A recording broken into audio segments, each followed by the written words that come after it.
mursalin wa ala alihi wa ashabihi ajmain. Bapak, ibu-ibu, kaum muslimin, jamaah subuh yang dimuliakan Allah, segala puji bagi Allah atas segala karunia-Nya. Salawat dan salam untuk Nabi kita Muhammad sallallahu alaihi wasallam.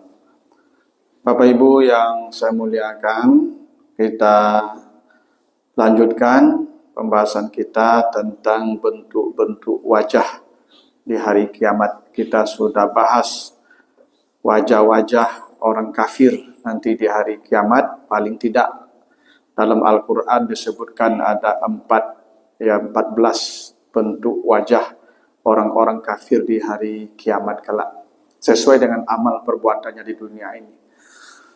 Nah, sekarang kita akan bahas seperti apa pula bentuk wajah orang-orang yang beriman nanti di akhirat. Adapun bentuk-bentuk wajah orang beriman, pertama disebutkan di surat Ali Imran. Ya, surat Ali Imran ayat 106 dan 107.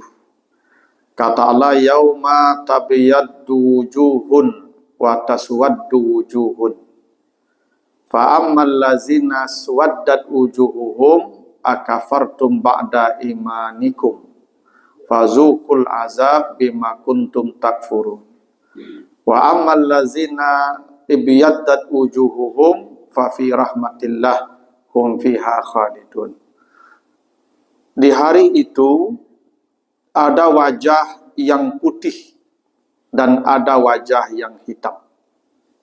Adapun wajah yang hitam, maka kata itu wajahnya orang-orang kafir. Adapun wajah-wajah yang putih, itu adalah wajah orang yang dalam rahmat Allah. Maksudnya orang beriman. Dan mereka kekal di dalamnya, masuk dalam surga. Jadi, wajah pertama itu nanti orang beriman, itu bentuknya putih, bercahaya.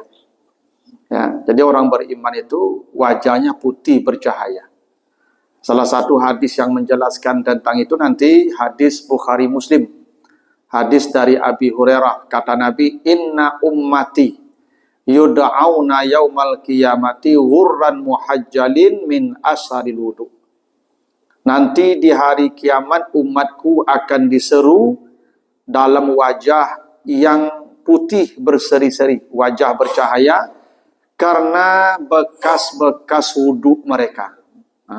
Jadi Bapak Ibu, kita ini nanti orang beriman yang sering berwudu, itu wajahnya akan putih berkilau. Itu makanya Bapak Ibu makruh hukumnya menyapu sisa wudu dengan kain. Ya, Bapak Ibu kalau berwudu jangan dilap dengan anduk. Ya, pakai tangan saja. Ya, atau tidak biarkan saja dia kering di wajah itu. Karena nanti kata Nabi di hari kiamat umatku itu wajahnya, tangannya, kakinya itu putih bercahaya. Bahkan dengan itulah mereka dibawa ke surga tanpa ditanya lagi. Ya, itu disebutkan di surah Ar-Rahman itu. Fa yauma idzin la yus'alu an zanbihi insun wala jan.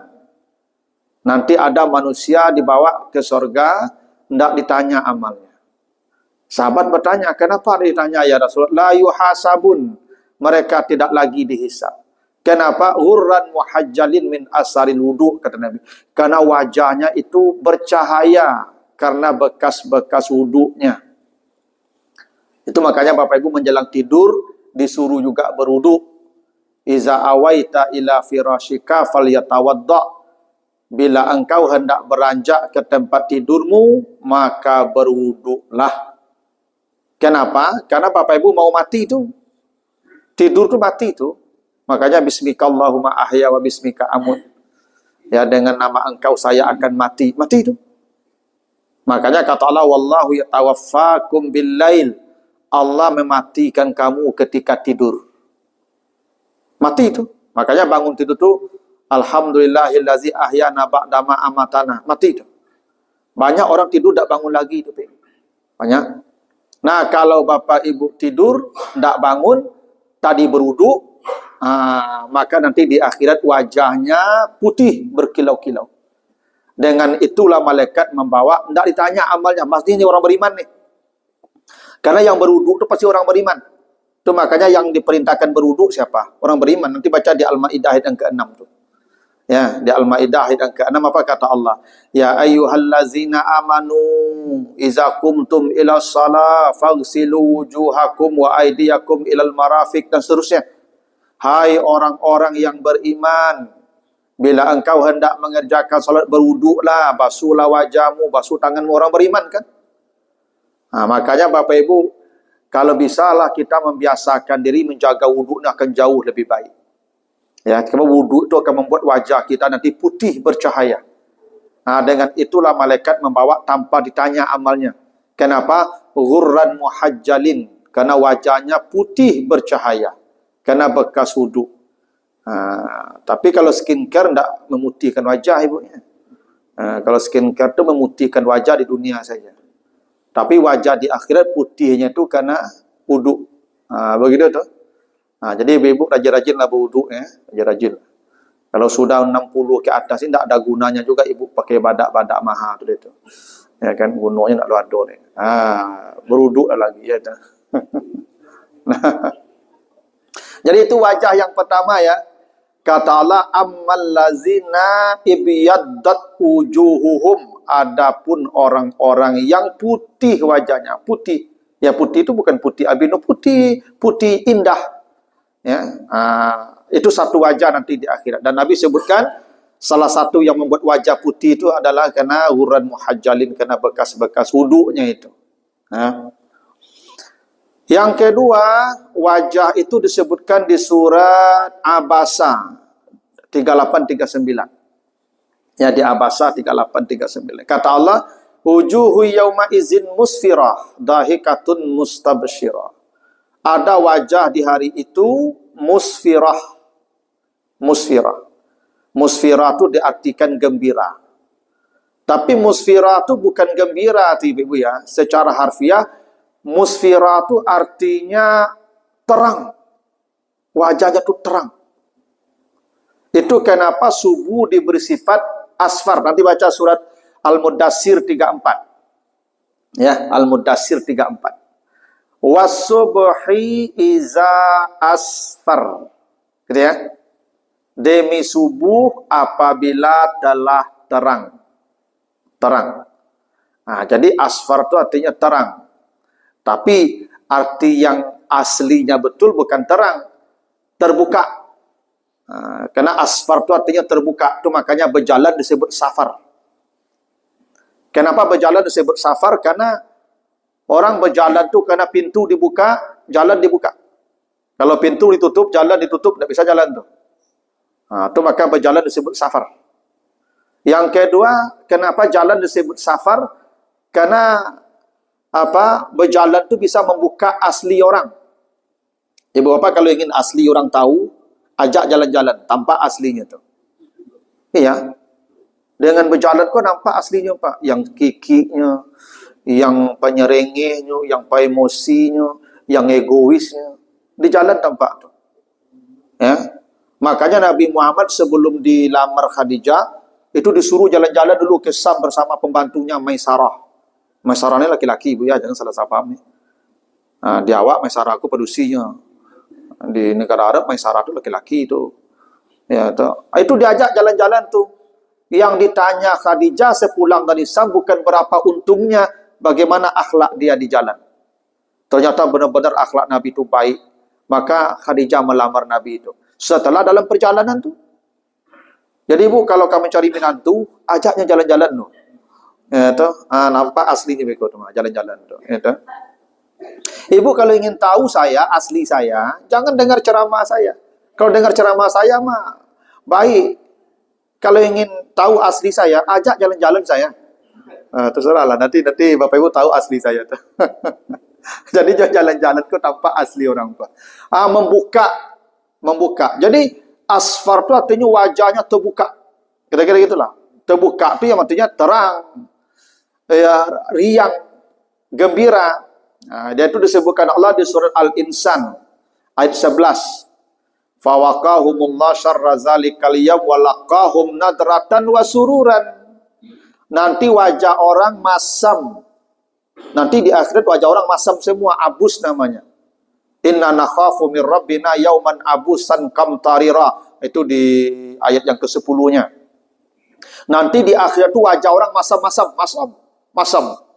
Menyerumui saya, membudui saya, itu abus nama itu. Tapi ada lawannya.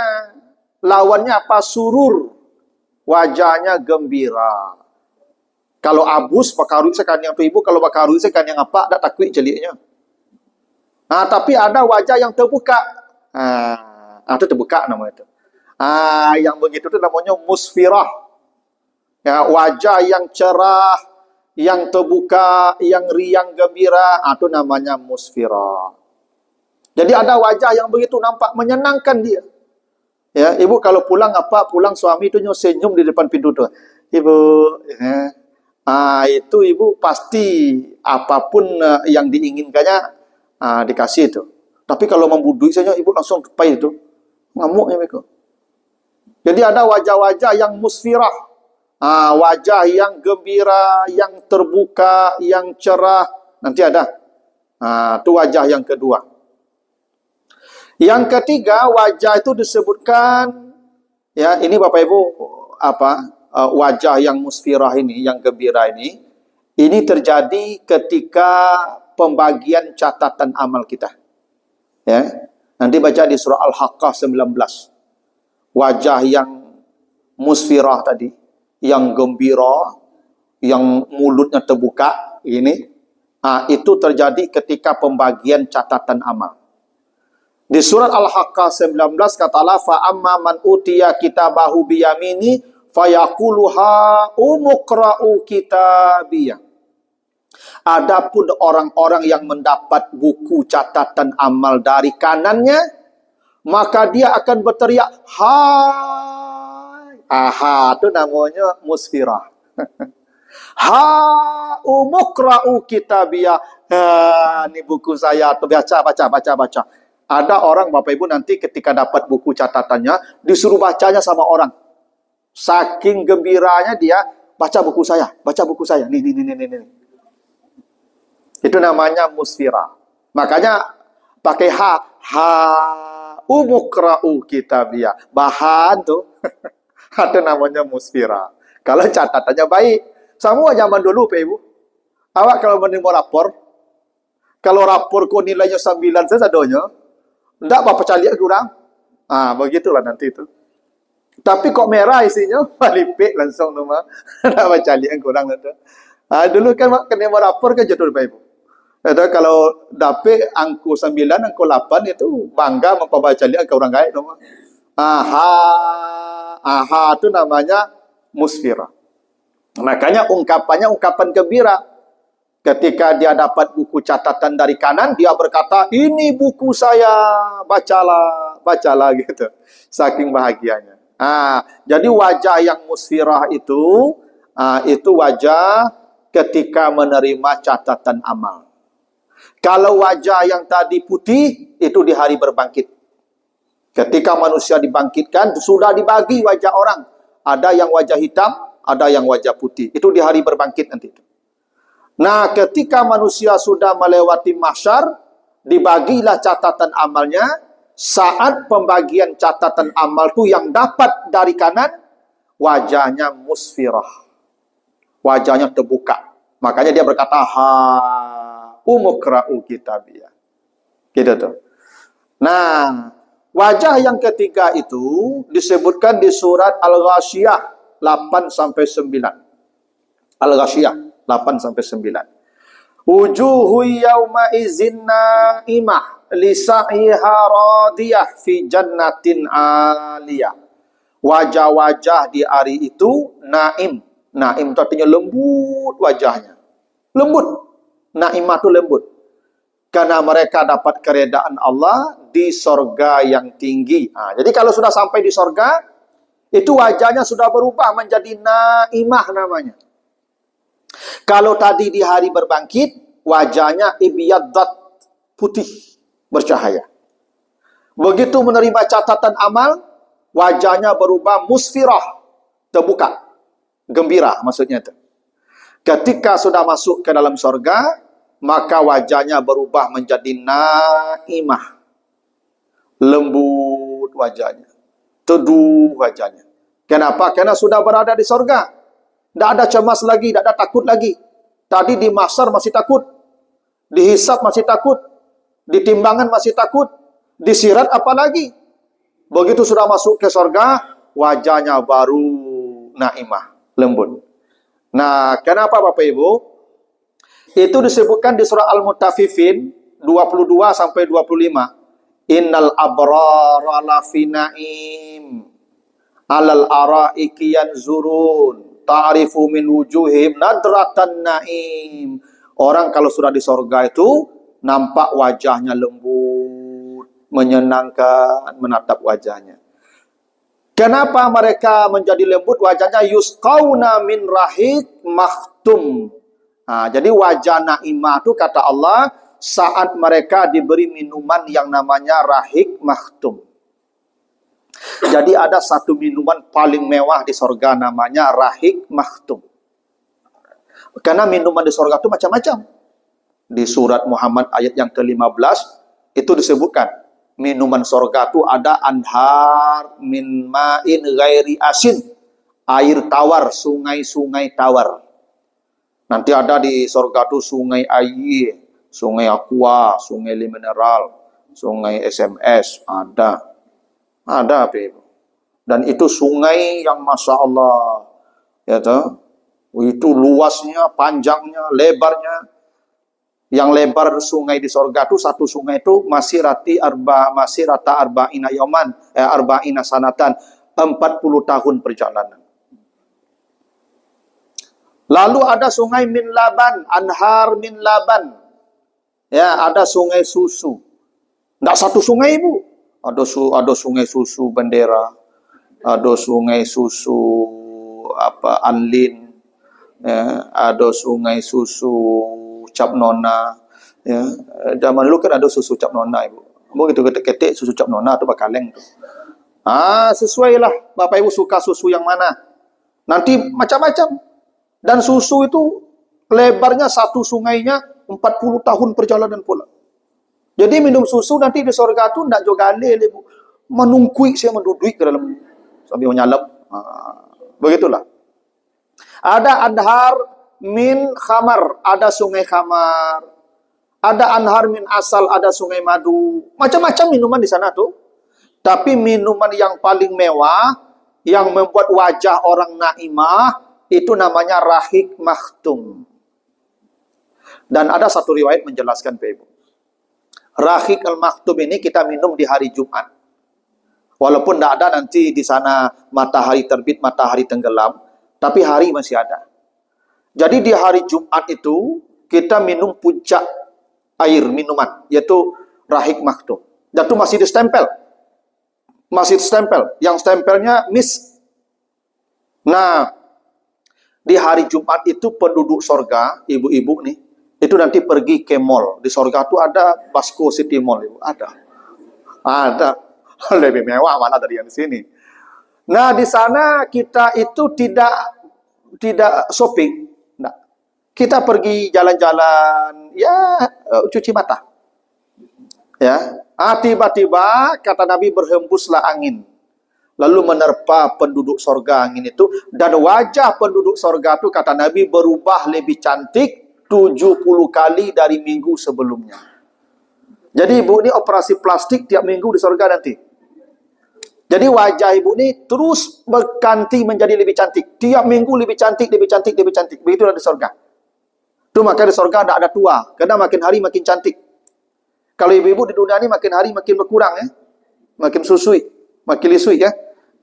Di surga tidak, Ibu. Makin hari makin celong, makin glowing. Nah, itu makanya apa-apa kau tidak boleh lalu di surga. Di surga tidak boleh lalu. Dan memang orang sudah lalu di surga, Ibu. Baku apa-apa kau tidak boleh lalu di surga. Beko berubah wajah Ibu, kau lupa wajah Ibu. Hanya berubah wajah Ibu, kau bertukar beko tu. Nah, setelah berkumpul di pasar surga itu, baru mereka meminum rahik makhtum, yang setelah diminum mereka melayang terbang ribuan tahun. Melayang. Benar-benar fly. Fly ko yo tabang, yo malayak. Nikmat. Itu yang membuat wajah kita menjadi naimah. Ketika di sorga dikasih satu fasilitas mewah, namanya Rahik Al-Maktum. Itu makanya kata Allah, fa fi zalika falyatanafasil mutanafisun. Kalau engkau ingin minuman yang disebut ini, Rahik Maktum, berpaculah bersama orang yang berpacu berbuat baik. Kalau tidak berpacu, tidak dapat. Kan ini minuman spesial nih di sorga. Nah, ini yang membuat wajah orang nanti naimah. Lembut wajahnya, karena dikasih minuman paling mewah. Nah, itu. Nah, yang keempat, wajah nanti orang beriman itu disebutkan di surat Al-Qiyamah 23-24. Apa kata Allah? Wujuhu yawma izin nadirah ila rabbiha nazirah. Wajah-wajah di hari itu nadirah. Nadirah itu artinya apa ya? Berseri-seri, berkilau, bercahaya. Ini puncak wajah yang paling indah, nadirah namanya. Kenapa wajahnya nadirah? Berkilau-kilau, bercahaya, berseri-seri. Karena ila rabbiha nazirah, karena dia akan memandang kepada Tuhannya. Jadi nikmat terakhir nanti yang paling sempurna di surga itu memandang wajah Tuhan. Itu nikmat yang sempurna. Jadi wajah pertama itu ibyaddat, putih ketika dibangkitkan. Putih wajahnya. Setelah menerima catatan amal, kalau amalnya catatan diterima dari kanan, wajahnya menjadi musfirah. Terbuka wajahnya. Ya, senyum, tertawa dia. Setelah dia masuk ke surga, dikasih minuman istimewa, itu puncak. Ya, fasilitas surga itu Rahik Maktum, wajahnya menjadi naimah. Nanti setelah semua penduduk surga mendapatkan semua nikmat surga. Tidak ada lagi yang tidak mereka rasakan di surga. Yang terakhir tadi, Rahik Maktum itu. Habis sudah kenikmatan surga mereka rasakan. Maka Allah bertanya kepada mereka, apalagi yang kalian inginkan? Penduduk surga bingung. Apalagi? Karena radiyah. Puas. Tak ada lagi. Tak ada lagi. Maka Nabi Musa mengasih usul ke penduduk surga. Apa kata Nabi Isa yang belum Nabi Musa, yang belum dia rasakan? Kata Nabi Musa, mintalah melihat Tuhan. Karena Musa itu yang tak dia dapatkan dulu di dunia. Coba nanti Bapak Ibu baca surat Al-A'raf 143. Ya, Al-A'raf 143. Falamma jaa Musa limiqatina wa kallamahu rabbuhu qala rabbi arini anzur ilaika qala lan tarani walakin zur ilal jabal fa in istaqarra makanahu fasawfa tarani falamma tajalla rabbuhu lil jabali ja'alahu dakka kharra Musa sa'iqa. Jadi setelah 40 malam Musa bermunajat di Bukit Tursina, lalu Musa berkata, Tuhan, perlihatkanlah wajahmu. Saya ingin melihat engkau. Kata Allah, engkau tak akan mampu melihat saya. Kata Musa, saya ingin melihat engkau. Maka Allah mengabulkan permintaan Musa, bukan menampakkan wajah Allah. Allah bertajalli di bukit. Bertajalli itu bukan menampakkan diri. Tajalli itu penampakan. Gini, saya pergi ke kamar mandi nih. Duduk. Saya tinggalkan peci saya. Nih, peci saya. Lalu datang bapak-bapak. Lah tiba Ustaz. Allah. Mana Ustaz? Tuhan. Peci pun tunjuk. Peci saya itu tajalli saya. Bukan saya. Saya duduk di kamar mandi. Itu tajalli namanya itu. Penampakan Tuhan. Bukan Tuhan. Penampakannya. Maka Allah melakukan tajalli di bukit, melakukan penampakan dirinya. Bukit itu pecah, Musa pingsan. Jangankan melihat Tuhan, melihat tajalli Tuhan pun Nabi Musa tidak jadi. Padahal itu kenikmatan yang paling sesungguhnya. Maka kata Musa, mintalah melihat Tuhan. Maka penduduk sorga meminta agar Tuhan menampakkan dirinya. Dan itu puncak nikmat. Dan memang Allah menjanjikan itu. Coba nanti Bapak Ibu baca surat Al-Ankabut ayat yang ke-6. Ya. Ankabut ayat yang ke-6. Man kana yarju liqa Allah fa inna ajalallah la'atin. Siapa yang berharap bertemu langsung dengan Allah, maka pertemuan itu pasti akan terjadi. Kalau begitu. Nanti baca lagi di surat Al-Kahfi 110. Ya, Al-Kahfi 110.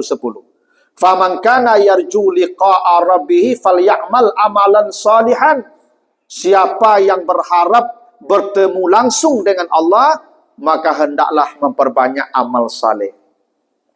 Jadi memang Bapak Ibu ada waktunya nanti di akhirat, di sorga, setelah kenikmatan sorga dirasakan, Allah beri peluang kita untuk bertemu langsung dengannya. Melihat wajah Allah. Dan Allah janjikan, siapa yang berharap bertemu saya, pertemuan itu akan terjadi. Dan itu puncak nikmat. Makanya dalam satu riwayat, Bapak Ibu, itu disebutkan dalam kitab Daqaiqul Akhbar. Nanti ketika di sorga, manusia meminta melihat Allah, maka Allah bukakan hijab. Allah bukakan hijab. Nah, setelah hijab dibuka, belum lagi manusia melihat wajah Allah, manusia sudah hilang kesadaran, melayang ribuan tahun tak tahu arah ke mana. Artinya tidak bisa juga melihat Allah. Makanya di surat Al-A'raf 143 tadi, Nabi Allah mengatakan ke Nabi Musa, lan tarani, sekali-kali engkau tidak akan pernah mampu melihat saya. Maka ketika Allah bukakan hijab itu saja, manusia sudah melayang fly. Begitu nikmatnya. Dan itu wajah yang disebut dengan nadirah. Wajah yang cerah berseri-seri, ila rabbiha nazira. Nah, pertanyaannya, kan tadi gitu, kalau ingin engkau bertemu Allah, falyamal amalan salihan, lakukan amal saleh. Apa amal-amal yang membuat wajah orang cerah, gembira, nadirah nanti di akhirat? Satu, dalam hadis Jabir bin Abdullah, hadis riwayat Bukhari dan Muslim, kharaja alaina Rasulullah sallallahu alaihi wasallam lailatal badri faqala innakum satarawna rabbakum yaumal qiyamah kama tarawna haza la tudamuna fi ru'yati fa in istata'tum an la tughlabu ala salatin qabla tulu'i syamsi wa qabla ghurubiha faf'alu. Suatu hari Nabi dan sahabat keluar tengah malam di purnama saat bulan terang benderang. Kata Nabi, nanti di hari kiamat kalian akan melihat Tuhan sebagaimana kalian melihat bulan purnama. Tidak ada penghalang. Jelas melihat Tuhan. Kalau kalian ingin melihat wajah Allah di akhirat, jagalah salat subuh dan salat asar. Kata Nabi begitu. Jagalah salat sebelum terbit matahari dan salat sebelum terbenam matahari. Apa salat yang sebelum terbit? Ya subuh. Apa salat sebelum terbenam? Ya asar. Kalau maghrib sudah terbenam matahari namanya. Kalau Bapak Ibu menjaga dua salat ini, maka akan melihat wajah Allah kelak di akhirat, kata Nabi. Seperti engkau melihat bulan purnama. Kalau subuh juga asar kok paling sulit menjaganya, Pak Ibu. Buktinya apa? Sebanyak kon apa? Ya enggak? Kan isi komplek kok pasti ramai, Pak. Tapi yang subuh kan banyak kok tipunya, Pak. Bukti. Kalau maghrib ramai besoknya tuh, Pak. Zuhur ramai. Apa-apa yang calon Pak supaya luhur dan ramai orang berjamaah. Dah betul. Maghrib ramai. Isya ramai. Acu calik subuh juga asar. Rata-rata tidak banyak. Karena subuh dan asar itu syarat melihat Allah. Dan orang yang melihat Allah itu tidak banyak nanti di akhirat. Karena yang menjaga subuh dan asar tidak banyak. Gitu. Kata Nabi, kalau engkau ingin melihat Tuhan nanti di akhirat, jagalah salat qabla tulu'i syamsi wa qabla ghurubiha. Jaga salat sebelum terbit matahari dan sebelum terbenam matahari. Artinya salat subuh dan salat asar. Tuh. Yang kedua, syarat kita bisa berhadapan dengan Allah, wajah kita nadira. Itu ada hadis menjelaskan, hadis Abu Dzar Al-Ghifari, hadis riwayat Muslim, dan hadis riwayat Muslim juga dari Abu Hurairah. Kata Nabi, salah satu la yukallimuhumullah wa la yanzuru ilaihim yaumal qiyamah. Ada 3 manusia yang Allah tidak akan bicara dengan mereka dan Allah tidak akan memandang ke mereka. Ada 3. Satu, kata Nabi, al-musbil, orang yang memakai pakaian yang pakaiannya itu menjulur-julur ke tanah karena kesombongan. Musbil namanya. Ada orang dulu, Ibu, kainnya kan, orang juga kain kok sombong, Ibu. Orang yang memakai kain, Pak, dulu kan orang kayu, kalau memakai kain kan agak meleleh ke tanah tuh. Musbil namanya. Baik apakah itu celana, apakah itu rok, sama saja kalau menjulur-julur ke tanah itu kena kesombongan, musbil, kena kesombongan. Makanya Bapak Ibu, ya, pakai pakaian itu yang normal saja, yang biasa saja. Tidak boleh norak dengan pakaian itu. Ya, tuh, musbil tuh. Ya. Yang kedua, manan, orang yang selalu mengungkit-ungkit kebaikan. Itu tidak akan melihat Allah nanti di akhirat. Jadi ibu kalau sudah berbuat baik, tidak usah diungkit kebaikan itu. Walaupun yang kita berbuat baik kepadanya itu menyakitkan perasaan kita. Jangan pernah ngungkit-ngungkit kebaikan. Kini itu dulu datang ke den tiap hari itu mah. Kalau tidak di den dulu tu tidak akan jadi orang lah tu. Itu tidak boleh tu. Yang begitu kata Nabi tidak akan melihat Allah nanti di hari kiamat. Manan namanya. Yang suka ngungkit-ngungkit kebaikan. Tidak boleh. Kalau Bapak Ibu disakiti oleh orang tu, tidak ada urusan. Tidaklah. Kita ingin di akhirat. Tidak perlu juga mau terima kasih dia mau membalas kita, tidak ada pentingnya itu. Yang mengungkit-ungkit kebaikan itu kata Nabi tidak akan melihat wajah Allah. Yang ketiga itu al-munafiq sil'atahu bil hilfi al-kazib awil fajir.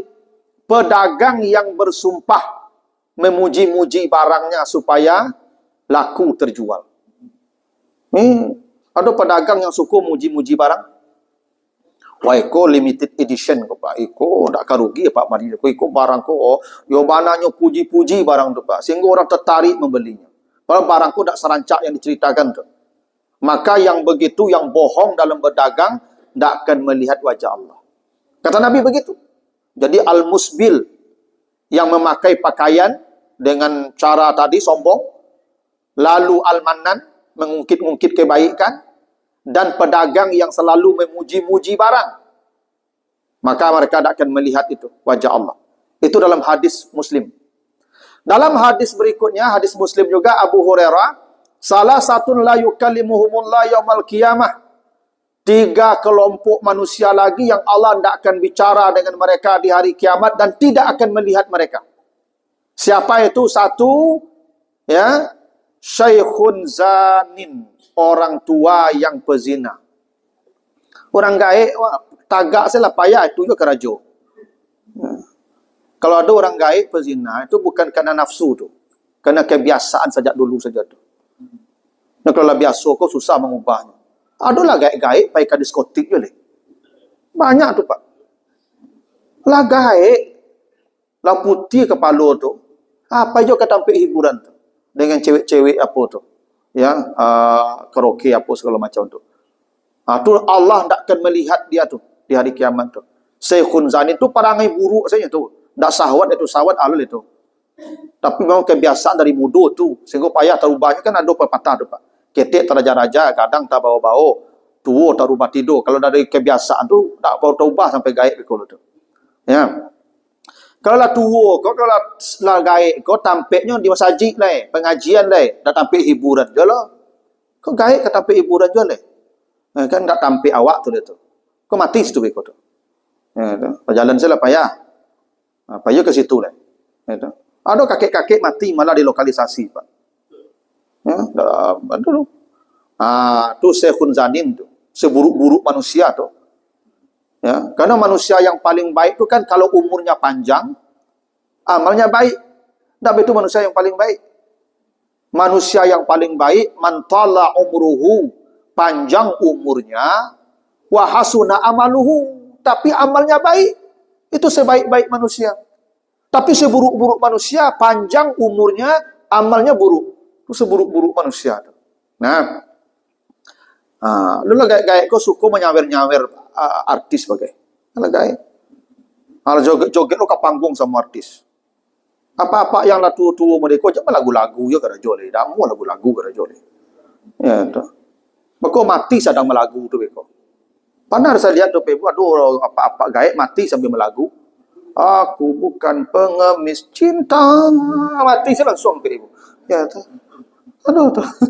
Anda itu kerajo berzikir baca Quran ndak lagu-lagu karaoke kerajo lah. Tu seburuk-buruk manusia tu, panjang umur amal buruk.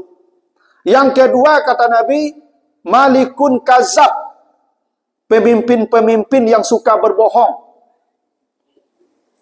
Pemimpin kalau berduto saya kerajonya nak dalam batu kecil lah, mengicu rakyat saya kerajonya. Nanti Allah tidak akan melihat dia di hari kiamat. Kata Allah, la yanzuru, kata Nabi, la yanzuru ilaihim walahum azabun alim. Tidak ada azab yang seberat itu. Pemimpin-pemimpin yang pembohong. Ya kan, nyokicu saya rakyat kau. Ya kan, janji tak donem batu. Ya memang begitu, ada pemimpin yang begitu. Namanya malikun kazab. Ibu jangan sabut dah, kau dosa kau. Antok saya lah. Kalau langsung lah bisik, itu mapak tu jangan. Ya, tak boleh. Karena tapi Nabi sebut cirinya saja, malikun kazab. Malik, raja, pemimpin, pejabat, penguasa, kazab, yang hobi berbohongi rakyatnya. Itu Allah tidak akan melihat dia nanti di hari kiamat. Tidak akan pernah melihat Allah. Bahkan azabun alim. Walahum azabun alim. Ya, raja pembohong namanya itu.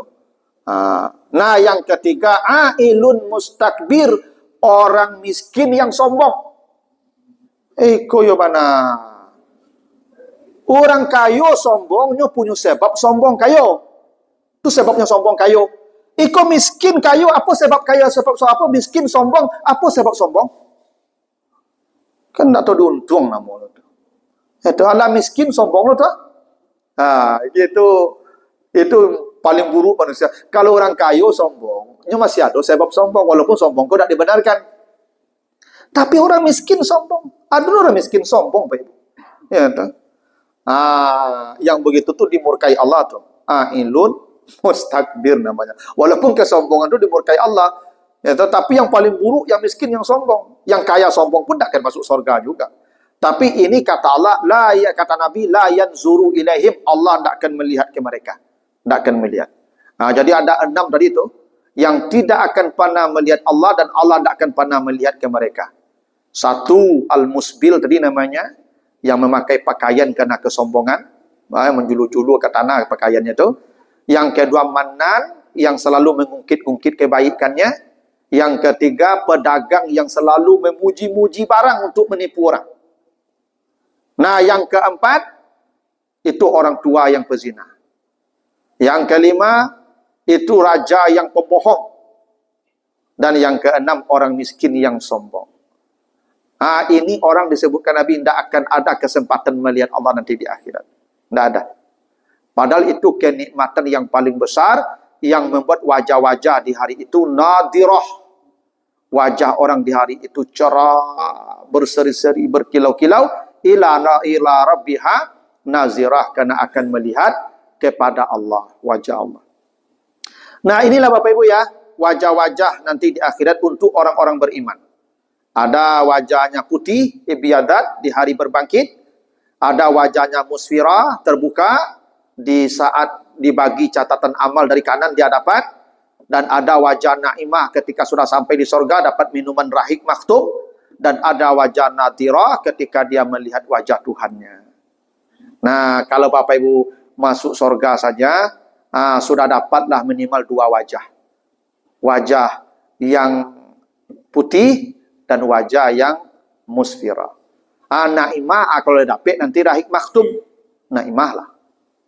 Kalau nadirah, kalau dapat kesempatan melihat Allah. Tapi paling tidak, tadilah amal yang kita bisa wajah kita cerah, sering-seringlah berwudu. Quran muhajjalin namanya. Jaga-jaga air wudu kita. Ya, apalagi ibu-ibu yang lah pensiun ke, itu rajin-rajinlah berwudu leh. Ya, ya kamang aja leh. Ya kan, itu berwudu leh. Begitulah dulu, Bapak Ibu, ada pertanyaan tak? Silakan Pak. Waalaikumsalam warahmatullahi wabarakatuh. Terima kasih Ustaz. Kurang banyak manfaatnya buat kita semua Ustaz. Terutama untuk kehidupan tadi, kita sudah buktikan beberapa kali. Untuk teman di pertemuan ini kita itu karakter asli memperlihatkan untuk waktu jalan. Oh, itu safar. Itu sudah saya buktikan itu Ustaz. Terutama itu pada gunung, dan berdua atau bertiga begitu kan. Itu karakter asli keluar itu. Terutama kedua, waktu muka itu, kan kita dihisap Ustaz. Dihisap itu muka itu udah bercahaya putih begitu kan? Ya. Itu berarti itu sudah jelas dong itu dia nanti susukan itu Ustaz. Karena nampak dari buku apa semua itu bukan tidak berubah kan? Itu Ustaz. Dan ketiga itu apalagi satu lagi Ustaz. Di surga kenapa selalu digambarkan dengan sungai-sungai mengalir di bawahnya Ustaz? Dan digambarkan dengan bentuk yang lain tapi selalu digambarkan bentuk sungai. Nah, itu satu lagi Ustaz. Ada lagi orang-orang kalau kita jabat itu orang Kristen itu kan selalu membilangkan nanti orang Islam itu nanti ketemu sama bidadari 72 bidadari di surga. Nah itu kapan itu Ustaz? Memang itu atau gimana itu Ustaz? Makasih Ustaz. Baik, ya kalau safar memang salah satu maknanya membuka tadi ya membuka asli orang. Itu kenapa kalau berjalan selalu pakai ala ya. Faman kana minkum maridan au ala safar. Ala safar, bukan fi safar. Ala itu artinya di atas. Atas. Bukan, harusnya dalam perjalanan itu bahasa Arabnya fi safar. Fi dalam, safar perjalanan. Tapi bukan fi safar, ala. Atas. Nah, ala itu atas. Orang kalau di hati tagaknya, di hati letaknya, jalan tak nampak. Itu makanya berjalan membuka asli orang tu. Karena orang di hati kau nampak. Nampak. Awak dari bawah nampaklah dia. Nampaklah mencelinya kata itu. Jadi memang safar disebut safar untuk membuka asli orang. Makanya tadi wajah yang musfirah, wajah yang terbuka. Itu makanya dia membuka mulut umukra'u kitabiyah. Ya, di surah Al-Haqqah tadi. Buku saya nih. Kira-kira begitulah bahasa kitanya. Karena musfirah. Nah, Bapak Ibu, kan tadi wajah kita sudah nampak putih. Berarti dah pasti dia ke surga. Iya. Nanti baca di surat Ar-Rahman ya. Ar-Rahman 39 ya. Ar-Rahman 39 kata Allah, "Fayauma izin la yus'alu an zanbihi insun walajan."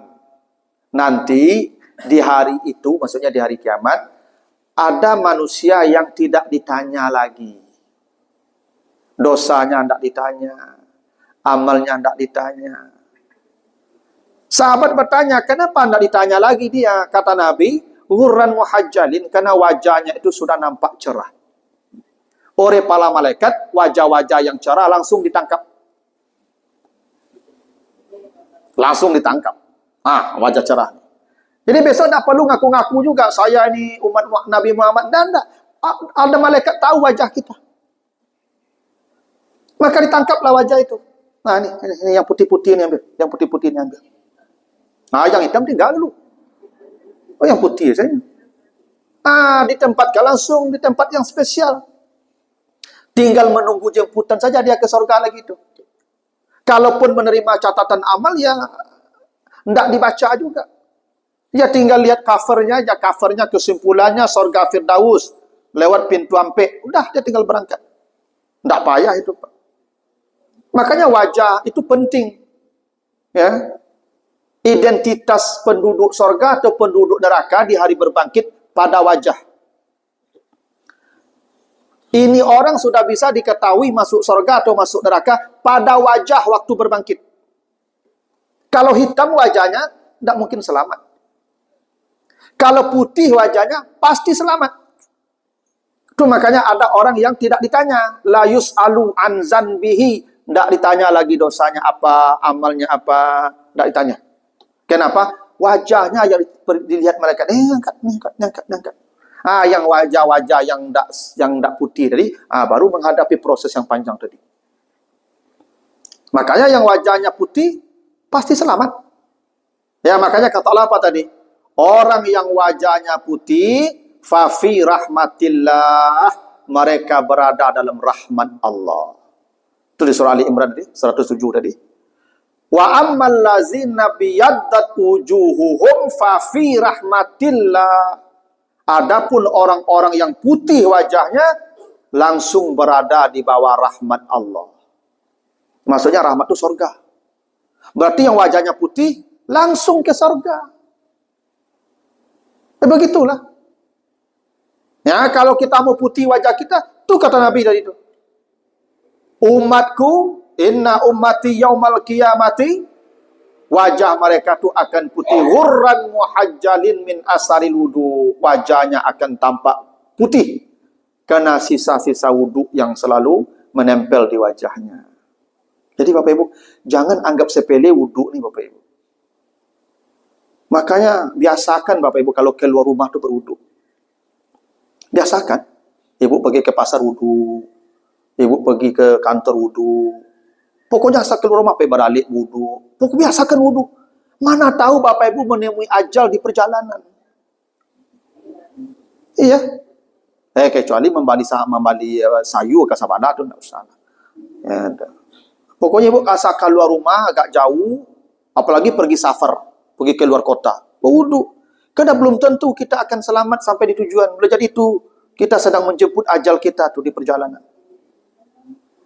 Kalau sudah matinya dalam bekas wudu, putih wajahnya kata Nabi. Ya, malaikat tidak bertanya lagi amalnya. Karena langsung dibawa ke surga ke rahmat Allah itu. Memang begitu tuh. Ya, jadi kalau wajahnya sudah tampak putih, pasti selamat. Karena itu kata Allah. Wa ammal ladzina biyaddat wujuhuhum fa fi rahmatillah. Kalau wajahnya putih, langsung dibawa rahmat Allah. Begitu tuh. Nah, tinggal kita berusaha saja. Waktu masih ada. Ya, kesempatan belum tertutup. Kematian belum datang. Yang minimal tadi itulah wudu. Ya, nah, begitu. Selamat. Waalaikumsalam.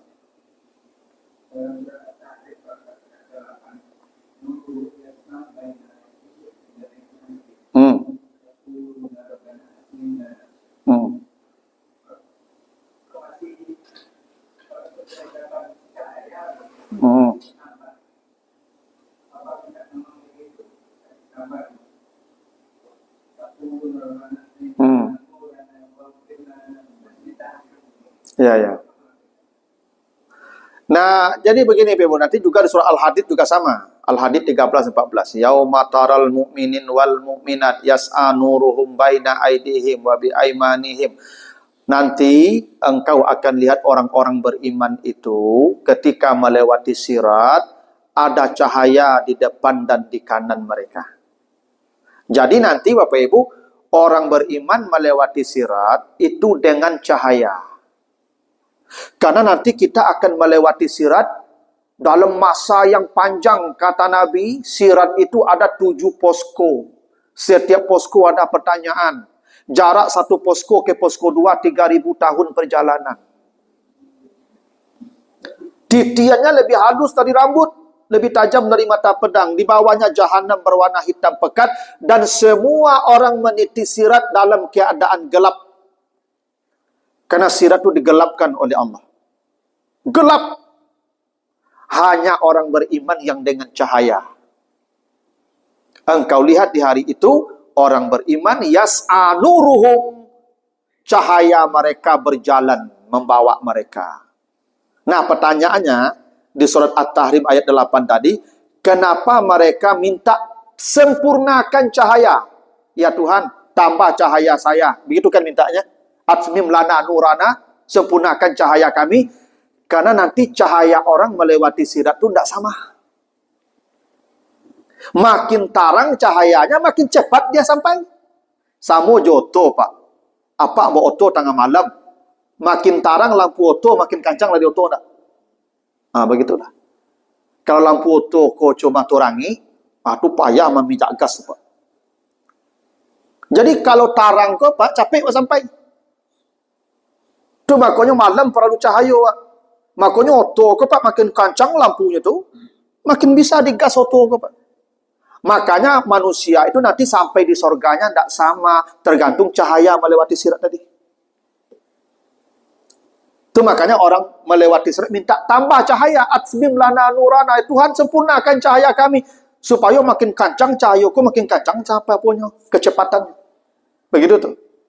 Dan Nabi pada ditanya, apa amal yang membuat cahaya bisa terang? Melewati sirat, sempurna terangnya. Kata Nabi, Basyiril masya'ina fi zulmi ilal masajid bin nuritam yaumal qiyamah. Berikan kabar gembira semua orang yang berjalan ke masjid untuk subuh berjamaah, dialah cahaya yang paling sempurna di hari kiamat. Itu hadis sahih itu. Kata Nabi, kabarkan kabar gembira kepada siapa saja yang berjalan ke masjid subuh fi zulmi, dalam kegelapan, dialah yang mendapat bin nuritam, cahaya yang sempurna melewati sirat. Karena manusia minta cahaya disempurnakan tadi itu. Ya, di surah At-Tahrim 8 tadi. Ketika manusia di akhirat dikasih surga, dikasih apa? Cahaya. Ya nuruhum yas'a baina aidihim wa bi aimanihim yaquluna rabbana atmim lana nurana. Makanya Bapak-bapak Ibu-ibu, sebisa mungkin nih kalau lelaki rumah subuh kok jangan joto, jangan jonda berjalan. Iya, itu cahaya tuh Ibu, apalagi dalam gelap. Dulu kan lampu jalan enggak, Dok? Iya tuh. Ambo lu mengawal nenek, ambo pergi ke masjid sembahyang subuh, Ibu ketik-ketik dulu. Itu je lampu colok nama itu suluhan nama itu. Itu bambu nenek tu bagi punya tanah, tu bagi sabui kapalo itu sabui. Tu potong giang lu dek Pak. Tu bakar. Sepanjang jalan tu hitam itu nyonya sok banyak. Itu yang membuat cahaya terang nanti itu dalam kegelapan itu. Tapi tergantung kalau la sakit lutui ayonda lah. Betul lah. Kau payah make go jalan kau ni. Kau jarak jauh mau diambil di lubuk menturu jalan kaki belum mau ketipu apa Ibu. Sudah orang sebelum subuh ni. Nanti sesuaikan saja lah dengan kondisi. Tapi kalau saya masih bisa jalan kaki, jalan kaki. Kerana itu cahaya yang sempurna kata Nabi nanti di hari kiamat. Gitu. Nah, begitu dulu Bapak Ibu, mudah-mudahan ada manfaatnya, ya Pak. Oh, bidadari.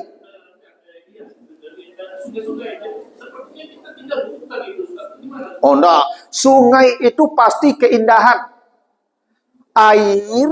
Air itu simbol keindahan. Makanya rumah orang kayu banyak air gue. Ada yang tajud bagai itu. Dah celik lah kolam bagai, kolam renang bagai dah rumah orang kayu gitu. Kalau rumah orang miskin, air minum saya payah.